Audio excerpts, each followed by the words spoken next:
শিখে, এখন তার কথা শেখা শুরু। কোরআন শেখার আগে যেই কথা বলে ওই কথারও কোনো দাম আল্লাহর কাছে নাই। কথা বুঝেন নাই? কোরআন যারা শেখে আর শেখান তাদের এত দাম কেন? অনেকগুলো জবাবের এক নম্বর জবাব, কোরআন না শিখলে মানুষ মানুষই হতে পারে না। কোরআন শিখার দ্বারা মানুষ মানুষ হয়। আর যারা কোরআন শেখে তাদের কথারই দাম, যাদের মাঝে কোরআন নাই তাদের কথারও কোনো দাম নাই। কে বলছেন? আওয়াজ দিয়া বলে। কিন্তু এখন কোরআন যারা শিখছে এই হুজুরদের কথার দাম আল্লাহর কাছে ঠিকই আছে, সমাজের কাছে নাই। কথা বলে না? যদি থাকতো প্রত্যেক সালিসি বিচার ব্যবস্থায় ইমাম সাহেবরে চেয়ারম্যান মেম্বাররা ডাকতেন, কারণ ইমাম সাহেবের কথার দাম। কথা বলে না? হে ডাক্তার, তুমি ডাক্তারি বিদ্যা অর্জন করছো, কিন্তু তোমার ডাক্তারি বিদ্যার মধ্যে যদি কোরআনের শিক্ষা না থাকে ডাক্তার, তুমি ডাক্তার হতে পেরেছো কিন্তু এখনো আল্লাহর দরবারে মানুষ হতে পারো নাই। হে ইঞ্জিনিয়ার, তুমি ইঞ্জিনিয়ারিং শিক্ষা অর্জন করছো, কিন্তু যদি তোমার শিক্ষার মধ্যে কোরআনের শিক্ষা না থাকে, তুমি ইঞ্জিনিয়ার হতে পেরেছো কিন্তু আল্লাহর দরবারে মানুষ হতে পারো না। তাহলে কোরআন যারা শেখে আর শেখান তাদের এত দাম কেন? কোরআন শেখার দ্বারা মানুষ প্রকৃত মানুষ হয়। কোরআন না শিখলে মানুষ হতে পারে না। এখন আপনার বিচার আপনি করেন, কারো কাছে যাওয়ার দরকার নাই। আপনি কোরআন জানেন কিনা, কোরআনের গুরুত্ব আপনার কাছে আছে কিনা, মাদ্রাসার গুরুত্ব আপনার কাছে আছে কিনা। আমাদের এখন কোমলমতি সন্তানগুলোকে মা বাবা গলা টিপে ওদের দিনকে মেরে ওদেরকে জাহান্নামী বানাচ্ছে মা বাবা। এখন মেট্রিক পরীক্ষা চলে না শেষ? যারা মেট্রিক পরীক্ষা শেষ করলো ওদেরকে দাঁড় করান সিরিয়াল দিয়ে, 1000 ছাত্রকে দাঁড় করান। মেট্রিক পরীক্ষার্থী 1000 ছাত্রকে দাঁড় করিয়ে সূরা ফাতিহা জিজ্ঞেস করেন, দেখেন পারে কিনা। কি করলেন? নিজের সন্তান গলা টিপে হত্যা করেছেন, ওর ভবিষ্যৎকে, ওর পরকালকে আপনি টিপে হত্যা করে ফেলেছেন। অথচ সন্তানের প্রতি মা বাবার দায়িত্ব আছে না নাই? সবাই বয়ানের আগে এসে বলে, হুজুর মা বাবার প্রতি সন্তানের কি দায়িত্ব একটু বয়ান করেন। আমি ওই বয়ান আর করি না, আগে সন্তানের প্রতি মা বাবার কি দায়িত্ব সেই বয়ান আগে লাগবে। একটা সন্তান যখন মায়ের গর্ভে যাবে, যাওয়ার আগে তুমি যখন নিয়ত করেছো স্বামী স্ত্রী, আমরা যখন এক জায়গায় হব আল্লাহ যেন আমাদের সন্তান দান করেন, তখন থেকে দায়িত্ব শুরু হয়। কথা বলে না? রাত গভীর হবে, সুন্দরভাবে ওযু বানায়া 2 রাকাত নামাজ পড়ে নাও, এরপরে আল্লাহর দরবারে স্বামী স্ত্রী মিলে দোয়া করো, রব্বি হাবলি মিনাস সলিহিন, আল্লাহ এক সন্তান দান করেন। এরপর সন্তান যদি গর্ভে এসে যায়, সন্তানের মায়ের দায়িত্ব সন্তানের উপর। মা সন্তান গর্ভে নিয়ে বেপরদায় চলতে পারবে না, গান শুনতে পারবে না, পরপুরুষের সামনে যাইতে পারবে না। কিন্তু সন্তান গর্ভে নিয়ে সারা রাত ঘরে গান চলে, কানের মধ্যে হেডফোন লাগায়া গান চাইরে সন্তান গর্ভে মা গান শুনতে শুনতে ঘুমায় যায়। কথিত আছে, ঘটনা সত্য মিথ্যা জানি না, আলোচনার জন্য নসিহতের জন্য এটা বড় কার্যকরী। বড় পীর আব্দুল কাদের জিলানী রাহমাতুল্লাহি আলাইহির ব্যাপারে একটা কথা আছে। উনি মায়ের গর্ভের থেকে 18 পারা কোরআন মুখস্থ করে দুনিয়াতে এসেছেন। মায়ের কাছে জিজ্ঞেস করা হলো, আপনার ছেলে 18 পারাই কেন, 30 পারা কেন হলো না? মা জবাব দিয়ে বলেন, আমি নিয়মিত কোরআন তেলাওয়াত করি, সন্তানকে দুধ পান করাইতাম আর তেলাওয়াত করতাম, কিন্তু যখন 18 পারা হয়ে যাইত কোনো না কোনো কারণে আমার তেলাওয়াত বন্ধ হয়ে যাইত, হয়তো প্রস্রাব করে দিত, না হয় অন্য কোনো ডাক আসতো, বাকি 12 পারা আমি অন্যভাবে পড়ে নিতাম, সন্তানকে কোলে নিয়ে পড়া হতো না। ঘটনাক্রমে প্রতিবার এভাবেই হতো দেখে 18 পারা মুখস্থ করতে পেরেছে। মা বাবা যদি ভালো হয় সন্তান ভালো জোরে বলেন ভালো সন্তান যখন গর্ভে থাকবে এটাই তো তোমার। সন্তান যাতে দুষ্ট না হয়। সন্তান গর্ভে নিয়ে মহিলাদের আড্ডায় গীবত করে বেড়াইতে পারবা না, মিথ্যা বলতে পারবা না। এ পর্দালির মা, সন্তান জন্ম হবে আধুনিকতার নামে। এখন ইসলামকে ধূলিসাৎ করা হচ্ছে। বিজ্ঞানের যত আবিষ্কার, সব আবিষ্কারের পেছনে যেমন একটা কল্যাণ বা মানুষের উপকার নিয়ত থাকে, তেমনি প্রত্যেক সৃষ্টির সাথে, বৈজ্ঞানিক সৃষ্টির সাথে আধুনিক সৃষ্টির সঙ্গে ইসলাম কিভাবে একটু নষ্ট করা যায়, ইসলাম ধ্বংস করা যায়, সেই পরিকল্পনা জুড়ে দেওয়া হয়।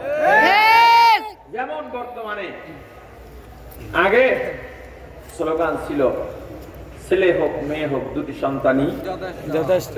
এখন বলে দুটির বেশি নয়, একটি হলে ভালো। আমি কিন্তু একটাও নাও, ওটা আরো ভালো। ঠিক, একটার দরকার নেই।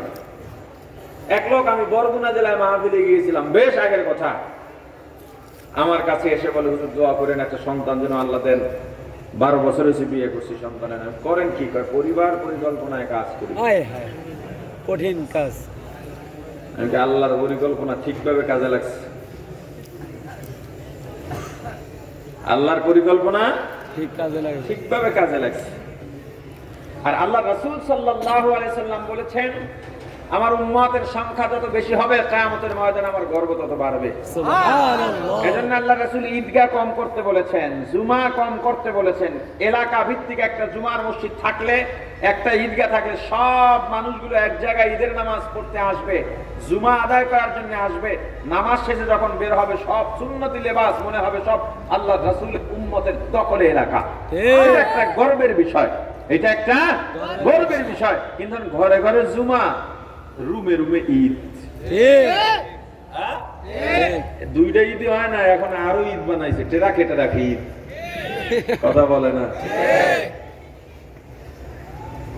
তো ওরা তখন দেখলো এই স্লোগান দিয়ে কাজ হচ্ছে না, মুসলমানের সংখ্যা বাড়তেই আছে, ওদের এই স্লোগান দুটির বেশি নয়, একটি হলে ভালো হয়, একমাত্র মুসলমান উম্মত না বাড়ার কারণে ওরা যারা আছে ওরা তো এক দুইটার বেশি এমন সন্তান নেয় না। কথা বলে না। যখন দেখলো হচ্ছে না, তারা আধুনিক সিস্টেম বের করলো, সিজার। কি বের করছে? সিজার। আপনি দেখেন একটা আধুনিক পদ্ধতি, সুন্দর সিস্টেম, কষ্ট নাই। আরে সন্তান ভূমিষ্ঠ হওয়ার কষ্ট যদি মা ভোগ না করেন, সন্তানের প্রতি মায়াই তো আসবে না। আমাদের সন্তানগুলো নষ্ট কেন হচ্ছে বলছি।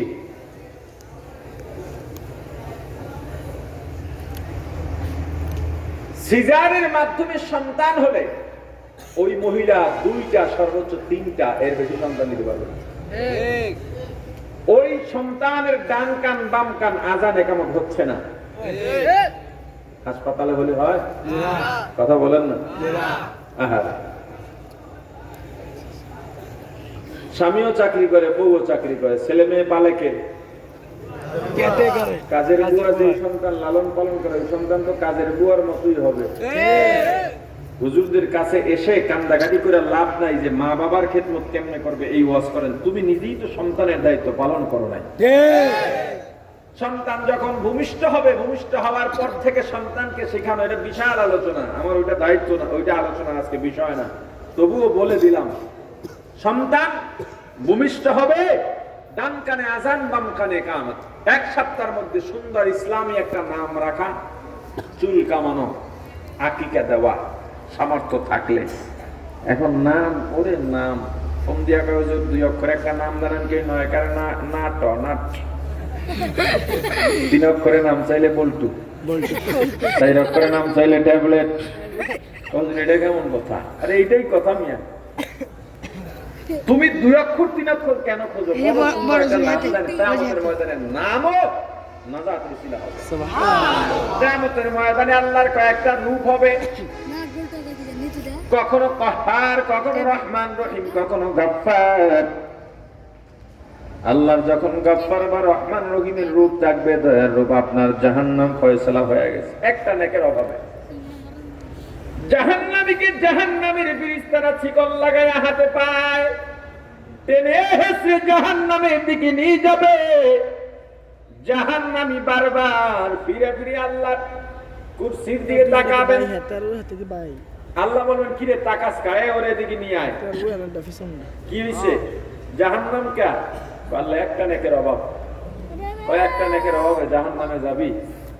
আল্লাহ রূপটা তখন কি? দয়ার রূপ, মাফের রূপ, কহার না। বলবেন, দেখ কোন আমল আসেনি, খুঁজে বাড়ি কর। নাই। শেষ মানুষ তোর নাম কি? আব্দুল করিম। আমার নামের সাথে মিলে যা। তুমি তখন বলবা, আমার নাম সাগর, আমার নাম আকাশ। কয়েকদিন আগে একটা পোস্টার দেখছি, একজনের নাম চিনি আর একজনের নাম বিস্কুট। সত্য সত্য। জাপান, ইরান, ভুটান, মানুষের নাম। কয়েকদিন ভালো নাম আছে, কই খেতার তলে। দুনিয়ায় তোমাকে যেই নামে মানুষ ডাকবে, কিয়ামতের ময়দানে আল্লাহ ওই নামেই ডাকবেন। সন্তানের সুন্দর একটা নাম রাখা সন্তানের প্রতি মা বাবার দায়িত্ব। এরপরে সন্তান যখন কথা বলতে শুরু করবে, কথা বলা শুরু করবে, সর্বপ্রথম তুমি শিখাও লা ইলাহা ইল্লাল্লাহু মুহাম্মাদুর রাসূলুল্লাহ। এটা তো শিখায় না, কি যে শিখায়। এরপরে সন্তান আস্তে আস্তে বড় হতে লাগলো, 6-7 বছর হয়ে গেছে। قال النبي صلى الله عليه وسلم طلب العلم فريضة على كل مسلم أو كما قال النبي عليه الصلاة والسلام। প্রত্যেক মুসলমানের জন্য ইলম শেখা ফরজ। ইলমে দিন শেখা ফরজ। জোরে বলেন ফরজ। সন্তানকে মাদ্রাসায় পড়ায়া ইলমের ফরজিয়াত শিখানো মা বাবার দায়িত্ব।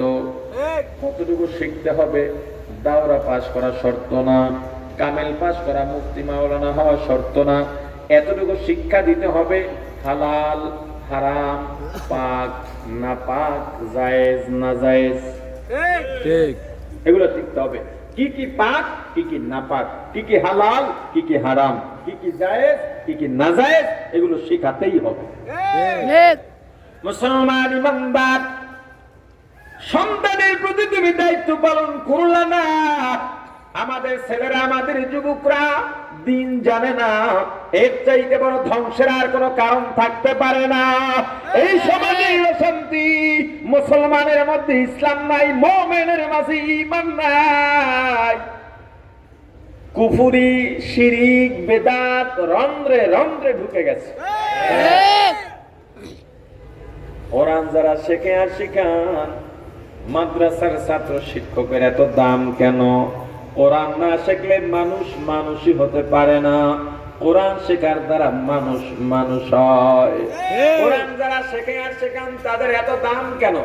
অনেকগুলো জবাবের 2 নাম্বার জবাব আল্লাহ পয়গম্বরকে জানায় দেন, পয়গম্বর আপনি দুনিয়ার মানুষদের জানায় দেন, قل هل يستوي الذين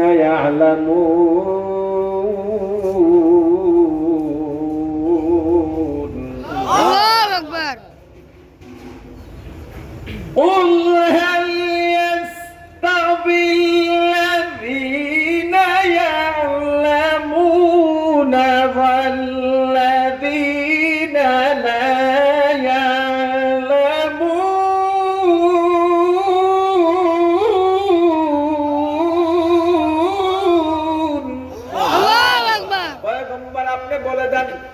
যারা জানে আর যারা জানে না তারা কি সমান হতে পারে? একটা কথা হলো সাধারণ নফি করা। আপনি বলে দেন যারা জানে আর জানে না তারা সমান না, বলে দেন। আমি আপনাকে বললাম আপনি যে কাজটা করছেন ভালো হয় নাই, এটা এক ধরনের নফি। আর হরফে ইস্তেফহাম যে আপনার থেকে আমি উত্তর আদায় করছি, ভাই আপনি যে কাজটা করছেন আপনিই বলেন ঠিক করছেন একটা হলো আমি বলে দিলাম ঠিক হয় নাই, আর আপনার থেকে আপনার ঠিক না হওয়া কথাটার উত্তর আদায় করতেছি, স্বীকারোক্তি আদায় করতেছি। পয়গম্বর আপনি বলেন, যারা জানে আর যারা জানে না তারা কি সমান হতে পারে? কখনো না। যারা ইংরেজি জানে আর যারা জানে না সমান না। যারা ইঞ্জিনিয়ার নয় তারাও সমান না। যারা ডাক্তার নয় তারাও সমান না। কিন্তু আল্লাহ আয়াতের মাধ্যমে এই ব্যবধান বুঝান নাই। আল্লাহ বুঝাইছেন যাদের মধ্যে কোরআন আছে আর যাদের মধ্যে কোরআন নাই তারা কোনোদিন সমান হতে পারে না। রাত আর দিনের মধ্যে যত ব্যবধান, যাদের মধ্যে কোরআন আছে আর কোরআন নাই তাদের মাঝেও ততটা ব্যবধান। আসমান আর জমিনে যতটা ব্যবধান, নারী আর পুরুষে যতটা ব্যবধান, আগুন আর পানির মধ্যে যতটা ব্যবধান, গরম আর ঠান্ডার মধ্যে যতটা ব্যবধান, অন্ধকার আর আলোর মধ্যে যতটা ব্যবধান, ঠিক তদ্রূপ ভাবে যারা কোরআন জানে আর কোরআন জানে না, যারা কোরআন শিখেছে যারা কোরআন শেখে নাই, তাদের মধ্যেও ততটা ব্যবধান। কোরআন যারা শেখে আর শেখান তাদের এত দাম কেন? অনেকগুলো জবাবের 3 নাম্বার জবাব, পয়গম্বর আলাইহিস সালাতু ওয়াস সালাম নবুয়তের পূর্ব মুহূর্তে একাকিত্ব জীবন অর্জন করেছিলেন, ধ্যান করতেন, কি যেন ভাবতেন। শেষ সময় হেরা গুহা অবলম্বন করলেন।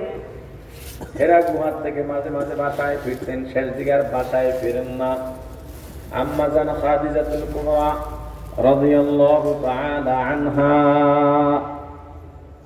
নবীজির জন্য কষ্ট করে মহিলা মানুষ হেরা গুহায় যারা হজে গেছেন, এখন অনেকে ওঠে, সেখানে রাস্তাও আছে, অনেক দূর গাড়িতে ওঠা যায়, মাঝে মাঝে আবার বিশ্রামের জায়গা আছে, দোকানও আছে। এরপরে অনেক মানুষ যাইতে পারে না। আমি একজন জওয়ান মানুষ, যুবক মানুষ, আমি নিজেই যাইতে পারি না, হাঁপাইয়া শেষ পর্যন্ত বাধ্য হয়ে নেমে গেছি।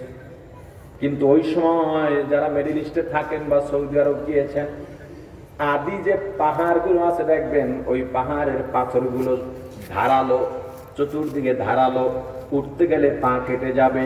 ওই সময় হেরা গুহা কত ভয়ঙ্কর ছিল বুঝে নেন। আম্মা জান খাদিজাতুল কুবরা রাদিয়াল্লাহু তাআলা আনহা নিয়মিত আমার রাসূলের জন্য তার স্বামী খাবার পাকাইয়া হেরা গুহায় নিয়ে যাইতেন। নারীদের জন্য এখানে বড় এক শিক্ষা আছে। আল্লাহ রাসূল সাল্লাল্লাহু আলাইহি ওয়াসাল্লাম ধ্যান করতে করতে সোমবারে একদিন জিবরাইল এলেন, এসে বললেন, ইকরা, এ পয়গম্বর আপনি পড়েন, মুহাম্মদ আপনি পড়েন। নবীজি বললেন, মা না কারি, আমি পড়তে পারি না, আমি পড়ার মতো যোগ্য নই। এখানে 3 ধরনের কৌল আছে। আমি আমার আলোচনার জন্য যেটা দরকার ওটা বলবো, চেপে ধরার ব্যাপার আছে, এরপরে কয়েকবার করার ব্যাপার আছে। আমি যেটা বলা আমার আলোচনার জন্য আমি ওটা বলবো।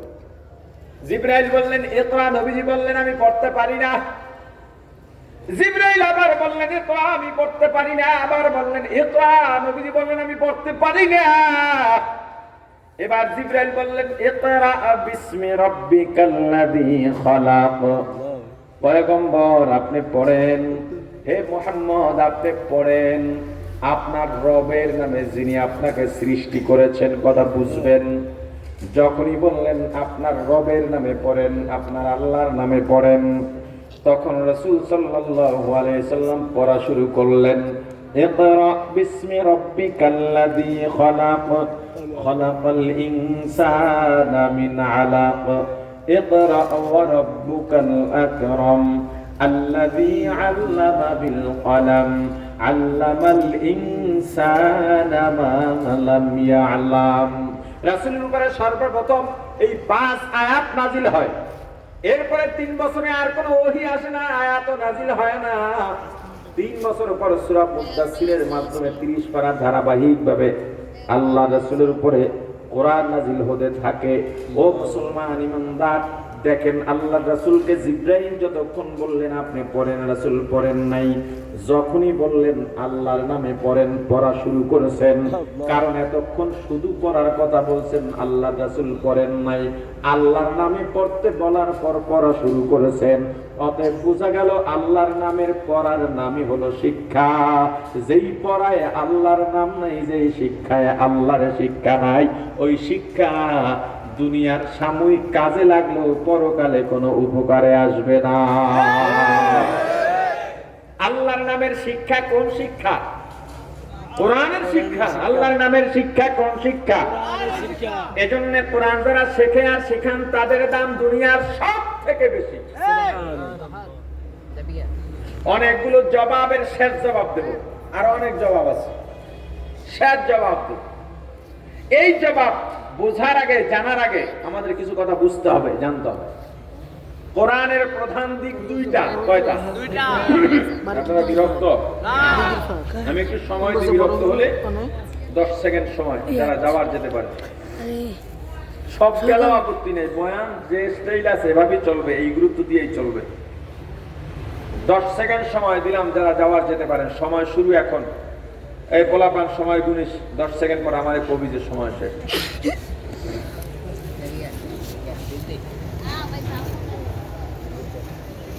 কি শেষ হয় নাই? এখন আর কেউ উঠতে পারবেন না। যদি আপনি ওঠেন, বসায় দেবো, লজ্জা পাবেন। যদি এরপরও লজ্জা না পান, উঠে যান, আমিও উঠে যাব আপনার সাথে সাথে, এবং বলে যাব এই লোক উঠছে, এই জন্য আমি উঠে যাইতেছি। কি এখন যদি কেউ চিন্তা করেন সর্বনাশ তো।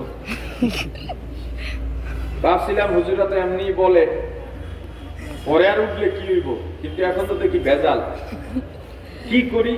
এই যে যাদের মনে এখন একটা কি করি একটা টেনশন আর চিন্তা চলে আসছে, তাদের জন্য আরো 5 সেকেন্ড লাকি চান্স। যদি উঠতে চান এখন উঠতে পারেন, সময় শুরু, 5 সেকেন্ড।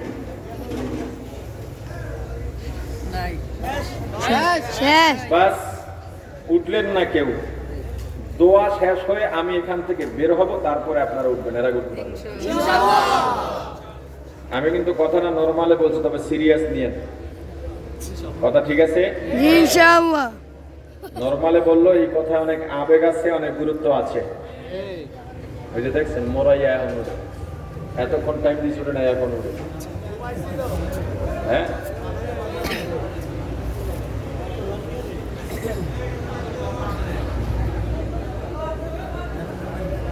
কোরআন যারা শেখে আর শেখান, এদের এত দাম কেন? অনেকগুলো জবাবের কয়েকটা জবাব দিলাম, এবার ফাইনাল জবাব। কোরআনের প্রধান দিক দুইটা। কয়টা? জোরে। 1 নম্বরে শব্দ। শব্দ ছাড়া কোরআন হবে না। 1 নম্বরে শব্দ ছাড়া কোরআন হবে না। 2 নম্বরে অর্থ। শব্দ আছে, অর্থ নাই, চলবে? হাট্টিমা টিম তারা মাঠে পারে ডিম, তাদের খাড়া দুইটা সিং, তারা হাট্টিমা টিম টিম। শব্দ আছে যেমন তেমন, অর্থ আছে? যার অর্থ নাই, ওই শব্দের কোনো, আর শব্দ না থাকলে বাতিনি ভাবে তো কিছু হবে না। তো কোরআনের প্রধান দিক কয়টা? 1, 2 শব্দ। আলহামদুলিল্লাহি রাব্বিল আলামিন।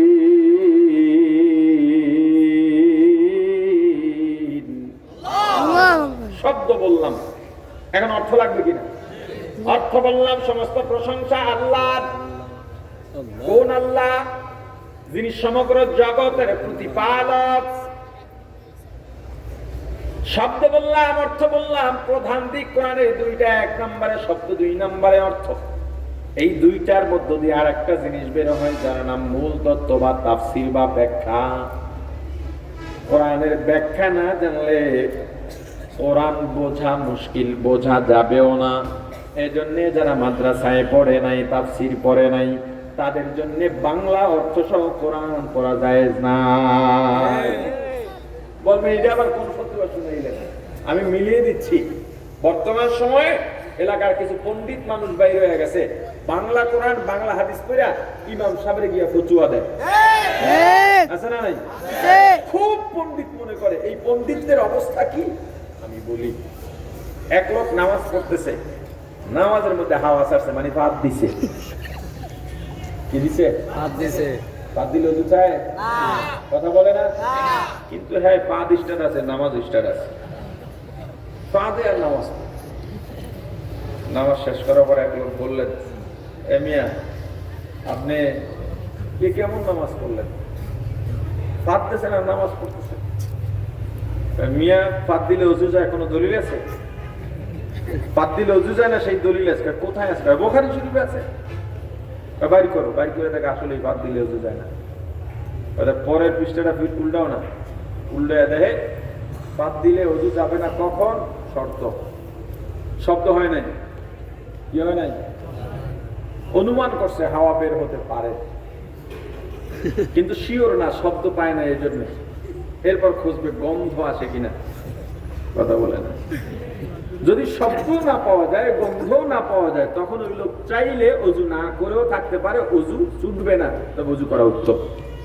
এখন লোকটা কয়, হায় হায়, এতদিন কি করলাম, এই ফাতের নামাজ পড়লাম। আপনি মাদ্রাসায় তাফসীর হাদিস না পড়ে বাংলা পড়লে অবস্থা কি হবে? এক লোক দাঁড়ায় দাঁড়ায় অল কুড়া করতেছে, প্রসাব করতেছে। আপনি দাঁড়ায় প্রসাব করেন, হাদিসে আছে আল্লাহ রাসূল দাঁড়ায়। আল্লাহ রাসূল করছেন জীবনে একবার দাঁড়ায়, আবার করতে করতে আল্লাহ রাসূল করছেন। কি কারণে করছেন? ওই কারণ আপনার মধ্যে থাকলে আপনিও দাঁড়ায় প্রসাব করতে পারবেন। কথা বলে না। এর মধ্যে যারা যুবক দাঁড়াইয়া মুক্তিনে ফলাফল নাই, মুরব্বীরা নাই, আপনাদের একবারে কিন্তু নুরজাহান থেকে আরো যত আছে বড় বড় হাইওয়ে হোটেল, এর মধ্যে ইস্তেঞ্জা যে আছে, ইস্তেঞ্জা চেনেন? হ্যাঁ, ইস্তেঞ্জা বলবেন, সওয়াব হবে। কথা বুঝে আসছে? সবে নিয়ত বললে সওয়াব হবে, হাদিসের শব্দ, আরবি হরফ। তো আপনি এদিকে যত হাইওয়ে হোটেল আছে দেখবেন, বসে প্রসাব করার জায়গা যতটা, তার চেয়ে দাঁড়াইয়া মোতার জায়গা বেশি। মানে ওরা বুঝায় এটা তো ভিআইপি হোটেল, এখানে যারা আসে, কিছু মানুষ আসে, বাকিগুলা হেভি। ঠিক কথা কয় না, ঠিক, বাকিগুলা রেডি। আবার এখানে আজকে একটা সৎ সাহসের পরীক্ষা দেবা, যুবক যারা আছো, রাজি? হ্যাঁ, তার আগে বলি, যেই মাধ্যম গ্রহণ করলে, ফতুয়ার অন্যতম একটা মূলনীতি, যেই মাধ্যম গ্রহণ করলে গুনাহ করতে বাধ্য হয়, ওই মাধ্যম পরিত্যাগ করা ওয়াজিব। এবার বলো, জিন্সের প্যান্ট আছে কার কার? হাত উঠাও, গোপন করবে না, স্বচ্ছা। এই ছেলেরা উঠো কেন, আগে উঠো না কেন? আরে বাবা, মাড়া পে গই। জিন্সের প্যান্ট কার কার আছে? হাত উঠাও। স্বচ্ছা হল দেখতে চাই, হাত টান টান করে উঠাও। মাড়ে ভিতরে কার কার পাশ থেকে হাত উঠছে আপনারা দেখছেন না, পাশের লোকেরা? এবার হাত নাও। জিন্সের প্যান্ট যারা পরে, খাড়াইলে বইতে পারে না, বইলে খাড়াইতে পারে। জিন্সের প্যান্ট পরলে বসে বসে প্রসাব করা সম্ভব না। জিন্সের প্যান্ট এমন একটা মাধ্যম, যেই মাধ্যম গ্রহণ করলে দাঁড়াইয়া প্রসাব করতে বাধ্য হয়, এই জিন্সের প্যান্ট পরিত্যাগ করা ওয়াজিব। এখন আমাকে ওয়াদা দিতে হবে, যারা হাত উঠেছেন এখানে, আজ এই মুহূর্ত থেকে নিয়ত করলাম, জিন্সের প্যান্ট আর পরবো না, বেচবো না। আগামীকালকে আগুন জ্বালাইয়া শীতের মানে শীত দূর করবো। হ্যাঁ, নিয়ত থেকে করতে পারেন যাদের জিন্সের প্যান্ট আছে, আর করবো না, গুনার মধ্যে যাবো না, হাত উঠান। কে কে নিয়ত করছেন? টান টান করে উঠান, লজ্জার কিছু নাই। আপনি হাত উঠাবেন, আল্লাহ আপনার দিকে হাত বাড়া আছেন, হাত দিবেন, আল্লাহ টান দিয়ে আল্লাহর কুদরতি বলার মধ্যে নিয়ে আসবেন। এই যারা হাত উঠান, নামায়েন না, হাত নামায়েন না, উঠায় রাখেন। কিয়ামতের ময়দানে হাতগুলো ধরে ধরে আল্লাহ আলাদা আলাদা দেখা যায় না, যারা হাত উঠেছে, টান মাইরা মাইরা আল্লাহ জান্নাতে ফলাইবেন। যা, হিসাব নাই, যা জান্নাতে যা। নেকের নিয়ত করছে, গুনাহ পরিত্যাগের নিয়ত করছে। যারা হাত উঠাইছিল সবাই গুনাহ উঠায় না, সবাই মনে হয় নিয়ত করতে পারে না। ওপরে আল্লাহর হাতে হাওয়ালা করলাম, আল্লাহ কবুল করেন, হাত নামান। এই যারা হাত উঠেছে হয়তো সবাই আমল করবে না, দুইটা ছেলে আমল করবে, মাহফিল কামিয়াব, তাতেই, এর বেশি লাগবে না। কথা বলে না। চলতে চলতে অনেক দূর চলে গেছি। যে কথা বলতেছিলাম, বাংলা কোরআন অর্থ সহ পড়া যে মাদ্রাসায় পড়ে নাই তার জন্য জায়েজ নাই। হ্যাঁ, তবে জায়েজ আছে শর্ত সাপেক্ষে। ঠিক। নিজে পড়বে, ফতোয়া দিতে পারবে না, নিজে যেটা বুঝবে না সেটার প্রতি খারাপ ধারণা করতে পারবে না। ওলামায়ে কেরামের কাছে গিয়ে তার ব্যাখ্যা নেবেন। এক আলেমের ব্যাখ্যা পছন্দ না হলে আর 10 জনের কাছে যাবেন, কিন্তু এটা নিয়ে কোনো ভুল ব্যাখ্যা নিজের মন গড়া দিতে পারবে না। আলেমদেরকে প্রশ্ন করে হেও করা যাবে না। অনেকগুলো শর্তের এগুলো মূল শর্ত, এই শর্ত মানলে পড়তে পারবে। জীবনে মাদ্রাসায় পড়ে নাই, ব্যাংকে চাকরি করে, অমুক জায়গায় চাকরি করে, বাংলা কোরআন একটা পুরা হুজুরের এই ফতোয়া দেয়, জোরে জোরে কথা কয় মসজিদের মধ্যে, কি দাপট। সূরা ফাতিহা জিগাইলা জাগাত পাওয়া ঠিক। হ্যাঁ, হোসাইন আহমদ মাদানী রাহিমাহুল্লাহু তাআলা, হুজুরের একটা বৈশিষ্ট্য ছিল, হুজুর বয়ান করতেন যেই ময়দানে, যে স্টেজে, ওখানে আগে পরে আর কেউ কথা বলতে পারতো না। হুজুরই বয়ান শুরু করতেন, হুজুরই শেষ করে দিতেন। মানুষ একজন থাক আর 2 জন থাক, লাখ মানুষের মাঝে বয়ানে যে গুরুত্ব দিতেন, 2 জনের মাঝে ওই গুরুত্ব দিতেন। একটা ওয়াকিয়া আছে, হুজুর বয়ান করে নামতেছেন, এমন সময় 4 জন লোক আসছে অনেক দূর থেকে, এসে বলে, হুজুর আপনার বয়ান শুনতে আসছিলাম, আইসা আপনার বয়ান আর পাইলাম না। হুজুর 3 ঘন্টা বয়ান করে কেবল শেষ করলেন। ওই 4 জনের বলছেন আমার রুমে আসো।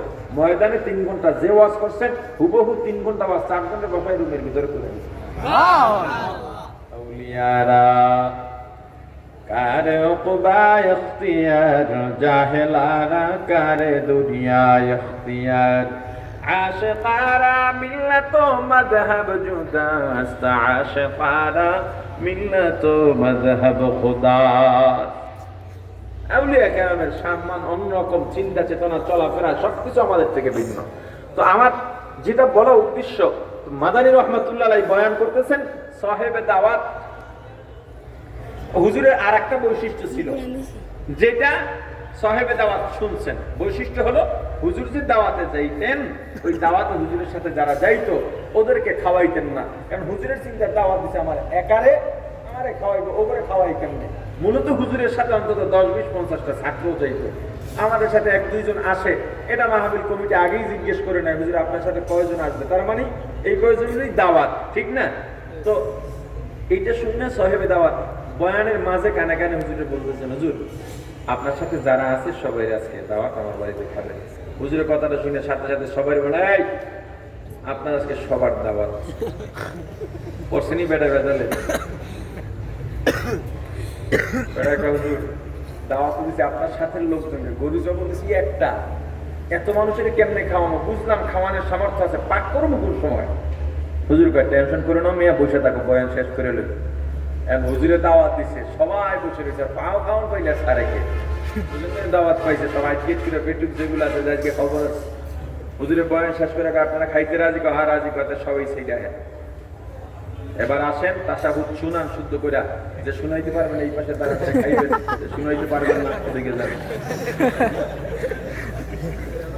এই কথা কইছে বাস, এখন লোক এদিকে তাওয়াজুর কথা, সব ওদিকে ভাগতেছে, লোক আর নাই। সূরা ফাতিহা পড়তে পারেন না আপনি, আপনি বাংলা কোরআন পড়ে আলেমদেরকে গিয়ে বেইজ্জতি করেন, এটা করবেন না। কোরআনের প্রধান দিক কয়টা? 2টা।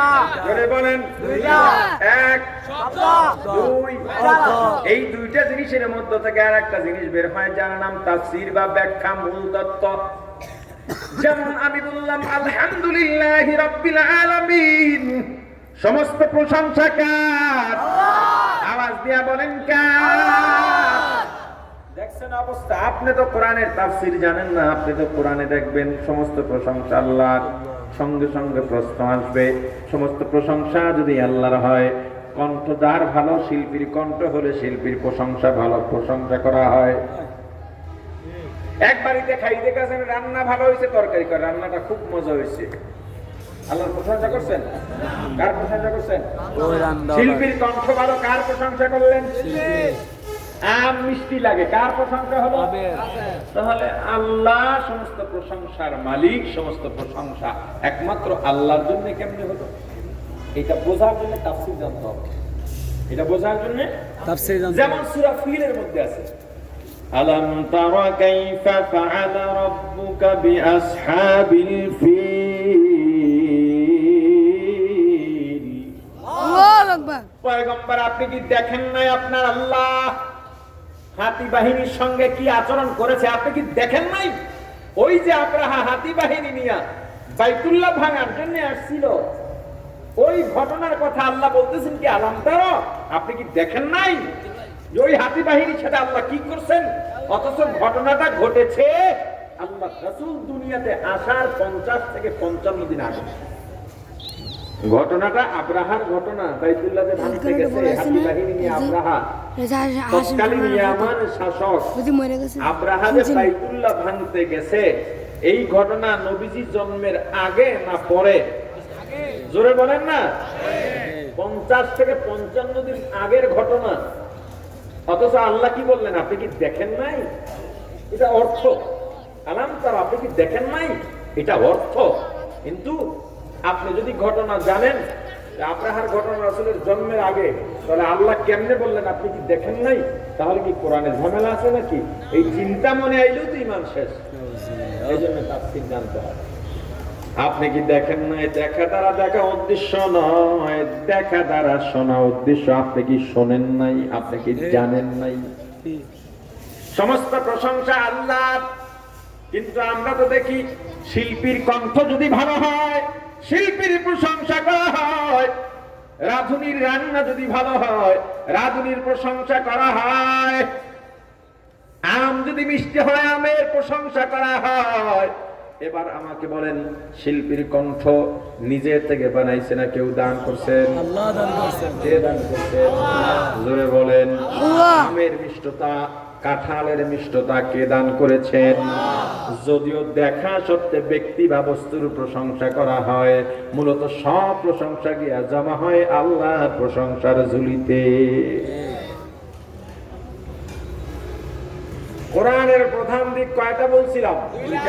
এক নম্বরে শব্দ, 2 নম্বরে অর্থ। এই দুইটার মধ্যে দিয়ে কি বের হয়? এই কোরআন যারা বোঝে, সর্বশেষ কোরআনের মাধ্যমে মানুষের আত্মা শুদ্ধ হয়। এজন্য যারা কোরআন শিখে আর শিখান তাদের দাম দুনিয়ার সবার থেকে বেশি। আত্মা শুদ্ধ হলেই কেন এত দাম? জান্নাত তারাই পাবে যাদের আত্মা শুদ্ধ। জান্নাতের দাম আছে না নাই? অতএব জান্নাত যাদের আত্মা শুদ্ধ তারাই দামি, কারণ আত্মা শুদ্ধ ছাড়া জান্নাত পাওয়া যাবে না। আর আত্মা শুদ্ধ যেহেতু কোরআনের মাধ্যমে হয়, কোরআন দামি। কোরআন যেহেতু দামি, কোরআন যারা শেখে আর শিখান তারাও দামি। কোরআনের মাধ্যমে যে আত্মা শুদ্ধ হয়, একটা ঘটনা বলি, উদাহরণ দেই, কি বলেন? এক সময় বাংলাদেশ, পাকিস্তান, ইন্ডিয়া কোনো আলাদা রাষ্ট্র ছিল না, সব মিলে নাম ছিল মহাভারত। এই মহাভারত এক সময় শাসন করেছেন মুসলমানেরা। 750 থেকে 800 বছর পর্যন্ত শাসন করেছে মুসলমানেরা। 1603 খ্রিস্টাব্দে ব্রিটেন থেকে মিস্টার হেকিংসের নেতৃত্বে 208 সদস্য বিশিষ্ট একটা কাফেলা মহাভারতে প্রবেশ করে। ব্যবসার অজুহাত দিয়া সাইনবোর্ড লাগায় ইস্ট ইন্ডিয়া কোম্পানি। মূলত উদ্দেশ্য ছিল মহাভারতের ব্যবসায়িক খাতগুলো দখল করা। আমি প্রায় সময় বলে থাকি, যদি কেউ কোনো রাষ্ট্রের কর্তৃত্ব আদায় করতে চায়, মন্ত্রিত্ব লাগে না, প্রধানমন্ত্রী হওয়া লাগে না। রাষ্ট্রের চাবিকাঠি যদি রাষ্ট্রের চালিকা শক্তি যদি টাকাটা ধরে রাখতে চায়, 2 জায়গার যে কোনো এক জায়গাকে তার দখল করতে হবে। একটা হলো অর্থনৈতিক খাত আর একটা হলো মিডিয়া।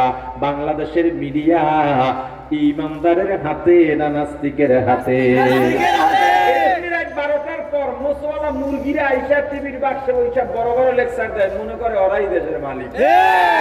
অথচ ওই সময় সব ঘুমাই আমরা। কথা বলে না? কিন্তু মিডিয়াটা দখল করতে পেরেছে। এজন্য সরকার নাস্তিকদের ব্যাপারে কখনোই কঠোর পদক্ষেপ নিতে পারে নাই বা সক্ষম হয় নাই। এই উপমহাদেশ তখন ব্যবসায়িক সমস্ত খাতগুলো ইস্ট ইন্ডিয়া কোম্পানি নাম দিয়া ব্রিটেনের ব্রিটিশরা এসে, ইংরেজরা এসে মহাভারতের সব ব্যবসা প্রতিষ্ঠানগুলো দখল করে নেয়। 50 বছর পর্যন্ত সাধনার পর বিভিন্ন ষড়যন্ত্রের মাধ্যমে উপমহাদেশ স্বাধীনতা আন্দোলনের ইতিহাস বলা আমার উদ্দেশ্য নয়। আমার আলোচনার জন্য যতটুকু দরকার ততটুকুই বলবো।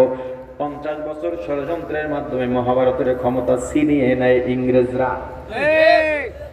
ক্ষমতা ছিনিয়ে নেওয়ার পর থেকেই শুরু হয় সারা মহাভারতের যত মাদ্রাসা মসজিদ ছিল সব মাদ্রাসা মসজিদ বন্ধ করে দেয়, মাদ্রাসা মসজিদের জমিগুলো বাজেয়াপ্ত ঘোষণা করে দেয়, ওলামায়ে কেরামকে ফাঁসিতে ঝুলানো হয়। খায়বার থেকে দিল্লি পর্যন্ত রাস্তার দুই ধারে এমন কোন গাছের শাখা বাকি ছিল না যেখানে ইংরেজরা ওলামায়ে কেরামের ফাঁসি দেয় না। ওলামায়ে কেরামকে সুরের চামড়ায় পেঁচাইয়া জ্বলন্ত আগুনের মধ্যে ফেলা দিছে। ওই ইংরেজরা এত অত্যাচার করলো, এত অত্যাচার করলো, যখন দেখলো মুসলমানদের পিঠ দেয়ালে ঠেকে গেছে, 1806 খ্রিস্টাব্দে শাহ আব্দুল আজিজ মুহাদ্দিস দেহলভী রহমাতুল্লাহ আলাইহি মহাভারতের জনগণকে আহ্বান করেছেন, হে মহাভারতের জনগণ, ইংরেজদের অত্যাচার থেকে যদি মুক্তি পাইতে চাও, মা বোনদের ইজ্জত যদি রক্ষা পাইতে চাও, আসো সবাই ঐক্যবদ্ধ হয়ে ইংরেজদের বিরুদ্ধে একটা মুক্তিযুদ্ধের আন্দোলন করতে হবে, যেই আন্দোলনের নাম হবে ইংরেজ খেদাও আন্দোলন। শাহ আব্দুল আজিজ মুহাদ্দিস দেহলভী রাহমাতুল্লাহ আলাইহির আহ্বানে মহাভারতের লক্ষ লক্ষ মুসলমানেরা যুদ্ধে ঝাঁপিয়ে পড়ে। যুদ্ধ চলতে চলতে চলতে চলতে চলতে চলতে বহু বছর যুদ্ধ চললো। ইংরেজরা দেখে মুসলমানদের সাথে কেন পারা যায় না, জরুরি ভাবে 1864 সালে ওই ব্রিটেনের রাজধানী ব্রিটেনে গিয়া তারা একটা গোল মিটিং করলো। ব্যাপারটা কি? প্রশাসন আমাদের, অস্ত্র আমাদের, অর্থ আমাদের, জনবল আমাদের, মুসলমানদের অস্ত্র নাই, মুসলমানদের জনবল নাই, মুসলমানদের নেতৃত্ব প্রায় ছিন্ন করে দেওয়া হয়েছে, সব ফাঁসিতে ঝুলায় দিলাম, ওদের কাছে টাকাও নাই, এরপরেও মুসলমানদের সঙ্গে কেন পারি না, ওদের সাথে পারি না কেন? 3টা কারণ বের করছে। এর মধ্যে একটা কারণ বলছি, ইতিহাস বলবো না, আমার আলোচনার যে গতি যেদিকে দরকার সেটা অত্যধিক বলে যাবে। 3টা কারণ বের করছে। এর মধ্যে 1 নাম্বার কারণ হলো মুসলমানদের অস্ত্র নাই, বোমা নাই, অত্যাধুনিক কোন আগ্নেয়াস্ত্র নাই, কিন্তু মুসলমানদের একটা অস্ত্র আছে, যেই অস্ত্রের সামনে আমাদের অত্যাধুনিক অস্ত্র বোমা ভোতা হয়ে যায়।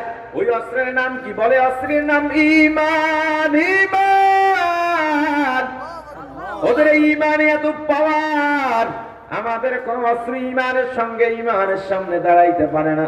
বলে ঈমান যদি অস্ত্র হয় তাহলে তো ধারও দেওয়া লাগে। কয় ধার দেওয়ার জিনিস আছে বলে কি? কয় কোরআন। কোরআন যত পড়ে ঈমানি অস্ত্রে তত ধার বাড়ে, কোরআন যত তেলাওয়াত করে ঈমানি অস্ত্রে তত ধার পড়ে, ধার বাড়ে। আপনি তো কোরআনের মর্মই বুঝলেন না, আপনার মনে ব্যথা, দুঃখ দিয়েছে মানুষ, আপনার বিবি আপনাকে ভুল বুঝেছে, মা বাবাও ভুল বুঝেছে, সন্তানও ভুল বুঝেছে, ভাই বন্ধু ভুল বুঝেছে, আপনি যেখানেই যান কোনো শান্তি নাই। আমি একটা প্রেসক্রিপশন দিয়া গেলাম, রাত যখন গভীর হয় সুন্দরভাবে ওযু বানায়া নামাজে দাঁড়ায়া যান, নামাজ শেষে তেলাওয়াত করেন, মন লাগায়া তেলাওয়াত করেন, তেলাওয়াত করবেন আর ভাববেন আমি আল্লাহর সঙ্গে কথা বলতেছি। কোরআন তেলাওয়াত শেষ, কোরআনটা বুকের সাথে জড়ায় নেন, তাৎক্ষণিকভাবে দুনিয়ার সব পেরেশানি অন্তর থেকে হাওয়া। এটা কোরআনের মুজিজা। কোরআনের সঙ্গে সম্পর্ক নাই। আগের দিনে গ্রাম অঞ্চলের রাস্তা দিয়ে হাঁটলে ঘরের মধ্য থেকে মহিলাদের গুনগুন আওয়াজের কোরআন তেলাওয়াতের শব্দ শোনা যেত, আর এখন ধুম ধাম চলতেছে, কথা বলে না? আগে মক্তব একটা আওয়াজ ছিল ফজরের নামাজের পর, মসজিদের খাদেম বা ইমাম অথবা মুয়াজ্জিন মাইকে বলতেন এলাকার ছেলেমেয়েরা মক্তব খোলা, তাড়াতাড়ি চলে এসো। মা বাবাও সন্তানকে সুন্দরভাবে সাজাইয়া মক্তবে পাঠায় দিতেন। কিন্তু এখন আর মক্তব নাই, মক্তব নাই, কারণ ফজরের আগেই কেজি স্কুল শুরু হয়ে যায়। বুঝেন? শিক্ষার উন্নতি ঘটাইছে। ওই যে বলছিলাম বিজ্ঞানের যত আবিষ্কার প্রত্যেকটার সাথে ইসলামের ক্ষতির চিন্তা আছে। স্কুল করছে, আধুনিক করেছে, শিক্ষার মান বাড়াইছে, কিন্তু মাদ্রাসা শিক্ষাকে বন্ধ করে দেওয়ার পরিকল্পনা করে সকালেই স্কুল চালু হয়। একবারও মাথায় ঢুকান নাই, একবার মাথায় ঢুকান নাই। মুসলমান ইমানদার মুসলমানের অস্ত্রের ধার হয় কিসে? ঈমানের কিসে ধার হয়? কোরআনে। কোরআন যত তেলাওয়াত করে ঈমান তত বাড়ে। আল্লাহ হ্যাঁ,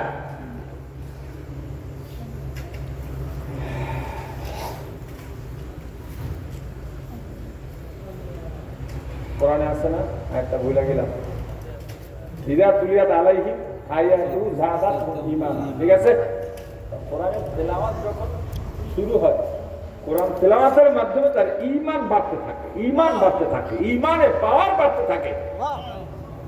আমরা হুজুরাও তো এখন আর তেলাওয়াত করি না। এখানে আলেম যারা আছেন, মাদ্রাসার ছাত্ররা করে নিয়মিত, শিক্ষকরাও হয়তো কিছু কিছু করেন, কিন্তু এই দরিদ্র বাইরে যারা আমরা হুজুর আছি, এই আমরা ওয়াইজরাও তেলাওয়াত তো করি না ঠিক মতো। 5 ওয়াক্ত নামাজের পরে, ফজরের নামাজের পরে 22-23 নাম্বার পারা মিলিত সূরা ইয়াসিন তেলাওয়াত করবেন। জোহরের নামাজের পরে 26 নাম্বার পারার সূরা ফাতিহা তেলাওয়াত করবেন।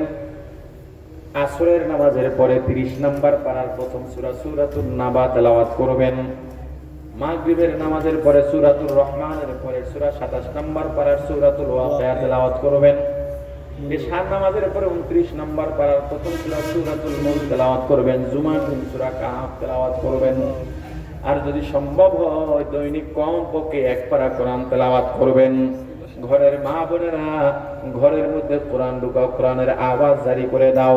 যেই ঘরে কোরআন আছে, কোরআনের তেলাওয়াত আছে, কোরআনের আয়াত আছে, কোরআনের আওয়াজ আসে, ওই ঘরের মধ্যে ইবলিস কোনোদিন প্রবেশ করার দুঃসাহস দেখাবে না। মুসলমান ইমানদার কোরআন পড়ে অস্ত্র ধার বাড়ায় বলে? হ্যাঁ, 3টা মিশন, এর মধ্যে একটা মিশন 1864 থেকে 67 সাল, এই 3 বছর মহাভারতের লাইব্রেরিগুলিতে যত কোরআন আছে সব কিনে কিনে আমাদের টাকায় আগুন দিয়ে জ্বালিয়ে দিতে হবে। মুসলমান যাতে কোরআন পড়তে না পারে, ঈমানি অস্ত্র যাতে ধার না হয়। ওরা কোটি কোটি টাকা খরচ করে কোরআন পড়াইছে ঈমান নষ্ট করার জন্য, আর আমাদের কোরআন কেউ কিনা পড়ায়ও না, কিন্তু আমরা এমনিই কোরআন পড়া ছেড়ে দিয়েছি। ঠিক। আপনার কাছে কি একটু আফসোস লাগে না আমি কোরআন জানি না বা কোরআন জানি পড়ি না? একটু কি আফসোস লাগে না? একবারও কি চিন্তা হয় না? হাজার হাজার জাসুস দালাল পাঠায় দিছে, গোয়েন্দা পাঠায় দিছে, যাও মহাভারতে যাও, কোরআন আগুন দিয়ে জ্বালাও, আদর্শ করে দাও। কোরআন পড়তেছে, কোরআন পড়তেছে, হঠাৎ করে এক ইংরেজ দালাল বন্ধুর সঙ্গে মুসলমান বন্ধুর দেখা হয়ে যায়। ইংরেজ ডাক দেয়া বলে, ভাই মুসলমান বন্ধু, তোমরা আমাদের সঙ্গে আর যুদ্ধে পারবে না। বলে, কেন?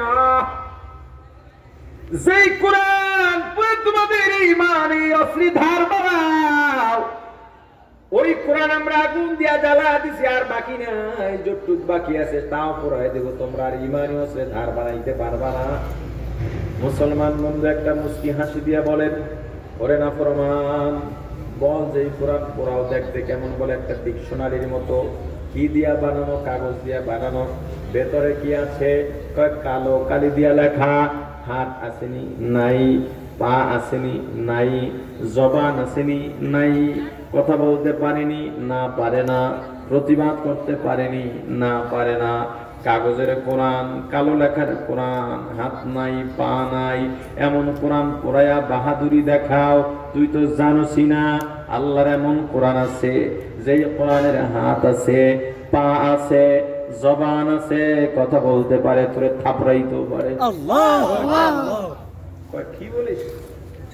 এমন জীবন্ত কোরআন আছে, ওইটা সন্ধানই তো দরকার। যেটা কোরআন পড়াইয়া প্রমোশনটা লই এলো তাড়াতাড়ি, ওইটা আমাকে দেখাও। দেখবি? চল। যারা ইন্ডিয়ায় গেছেন, দিল্লি শাহী মসজিদের পাশে এখন একটা মাদ্রাসা আছে, মাদ্রাসা ওইটাই কিনা জানি না, দিল্লির শাহী মসজিদের পাশে একটা হিফজখানা মাদ্রাসায় চলে গেলেন মুসলমান বন্ধু ইংরেজ দালালকে নিয়ে। মাদ্রাসায় গিয়ে হাফেজ সাহেবকে ডাক দিলেন, হাফেজ, মেহমান নিয়ে আইছি, আমাকে একজন হাফেজ দেন। ছাত্র বালক, 8-10 বছরের একটা বালক যে কোরআন মুখস্থ করতে পারে, কোরআনের হাফেজ হয়ে গেছে। বালক একটা দিয়েছেন, কোরআন যার মধ্যে আছে দামি অন্যরকম, দামি আলাদা, অনেক দাম, অনেক দাম।